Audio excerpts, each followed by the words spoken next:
Matapos ang gabing puno ng halik, musika, at hindi inaasahang koneksyon sa isang estrangherang naging malapit sa puso ko, mas lalo kong naramdaman na may bago ng simula sa buhay ko.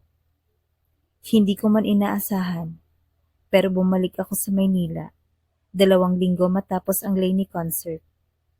Hindi na dahil sa banda, kundi dahil kay Andy. Gusto mo bang dito ka na muna? Tanong niya noon, habang hawak ang tasa ng kape at suot pa ang oversized shirt na minsay suot ko rin. Sa kondo? Mag-live-in na tayo. Natawa ako. Ang bilis mo talaga. Hindi naman. Matagal na kitang gustong makasama. Ngayon lang naging malinaw. At doon nagsimula ang lahat. Parang pelikula. Kaming dalawa sa isang maliit pero moderno kondo, malapit sa Ortigas. May mini bookshelf siya, tambak ng mga libro at vinyl records. Sa sulok ng sala, may electric guitar na nakapatong sa stand. Sa unang araw pa lang, ramdam na ramdam ko na kung gaano kaiba si Casey. Lahat ng galaw niya, kahit ang simpleng paghain niya lang ng sinangag, itlog at kape, ay may lambing. Okay ka lang? Tanong niya habang pinapanood akong namimili ng mug sa cabinet niya. Hindi ako makapaniwala na nandito na talaga ako. Sagot ko. Simula pa lang to. May sariling mundo ang dalawang babaeng nagmamahalan sa loob ng maliit na space. Maaga siyang gumigising para magtrabaho online. Isang freelance music producer. Ako naman, hawak ko ang sarili kong business. Kaya minsan, nasa labas. Minsan naman, nasa bahay lang. Bago siya mag-start ng trabaho, niyayakap niya muna ako sa kama. Minsan may halik sa leeg, minsan simple lang. Isang mahigpit na yakap, sapat na para maramdaman kong safe ako. Pag weekend, sabay kaming namimili ng groceries. Palaging nag-aaway sa kung anong flavor ng yogurt ang kukunin. Pero natatapos sa tawa, sa yakap, habang hinihintay ang taxi pa uwi. Pero kahit gaano ka-perfect ang simula, may dumating ding unos. Isang araw, habang nanonood kami ng Netflix, nagring ang phone niya. Napansin ko agad ang pangalan sa screen. Bea. Basa ko. Ex mo? Tanong ko. Kahit alam ko na ang sagot. Hindi siya agad sumagot. Oo. Bulong niya. Pero hindi ko sinasagot. Matagal na yun. Napabuntong hininga ako. Bakit siya tumatawag? Hindi ko alam. Baka closure lang. Bakit kailangan ng closure kung meron ka ng bago? Tumayo ako. Kinuha ang baso ng tubig.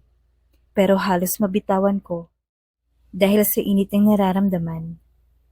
Nararamdaman ko ang bigat sa dibdib. Hindi dahil sa selos, kundi dahil sa takot. Takot na baka ako rin. Iiwan niya rin balang araw. Kinabukasan, umalis ako ng bahay. Sa nanay ko muna ako tumuloy. Hindi kami nag-usap buong araw. Pagsapit ng gabi, nag-message siya sa akin. Patawad kung di ko agad na-explain. Pero please, bumalik ka na. Di ko kayang wala ka rito. Umuwi ako kinabukasan. Tahimik lang ang unit. Nakaplay ang Lainey sa speakers. Ironic. Si Andy, nasa kama. Hawak ang gitara. Para sa'yo to, sabi niya. At doon niya ako kinantahan ng sarili niyang komposisyon. Tungkol sa akin, tungkol sa amin, tungkol sa kung paano niya ako tinanggap sa buhay niya at kung paano siya handang talikuran ang nakaraan. Ginulo mo ang mundo ko, sabi niya. Pero ayoko ng mundong wala ka. Umiyak ako, tumakbo papunta sa kanya. Niyakap ko siya ng mahigpit. Mula noon, mas naging totoo na ang relasyon namin. Hindi na lang puro kilig. May mga araw ng katahimikan, may tampuhan, pero lagi kaming bumabalik sa gitna. Sa gitna ng kama, ng kusina, ng init ng yakap at lambing ng halik. Isang gabing maulan, natulog kaming magkadikit. Wala kaming salitang binigkas.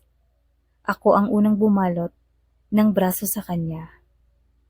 Alam mo ba, bulong ko, ito na ang pinaka-safe na naramdaman ko.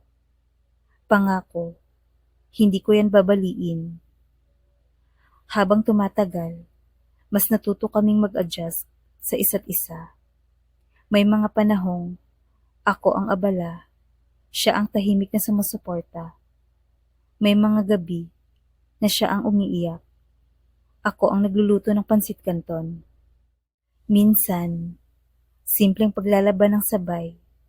Minsan, video call habang nasa kabilang kwarto dahil trip lang.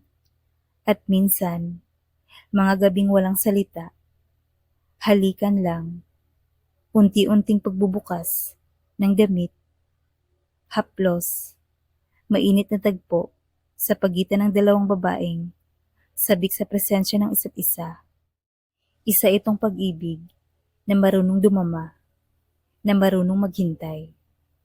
Sa gabing iyon, walang nagsalita sa amin, pero ang bawat galaw, halik at yakap, sumisigaw ng mahal kita. Habang nakahiga ako sa dibdib niya, may tanong akong binigkas. Paano kung hindi tayo nagkita sa concert? Then the universe would find another way. Napangiti ako. Ang cheesy mo, pero totoo. Ngayon, 3 buwan na kaming magkasama sa iisang bubong. Nagpaplano ng mas malaki, business together, travel vlog, at syempre, mas marami pang gabi ng kwentuhan at halakhakan. Hindi ko alam ang eksaktong hinaharap, pero sa bawat gising ko at bawat halik sa umaga, alam kong ito ang buhay na gusto ko. Hindi perpekto, pero totoo, at sapat na yon. Thank you for watching. Please don't forget to like and subscribe. Bye!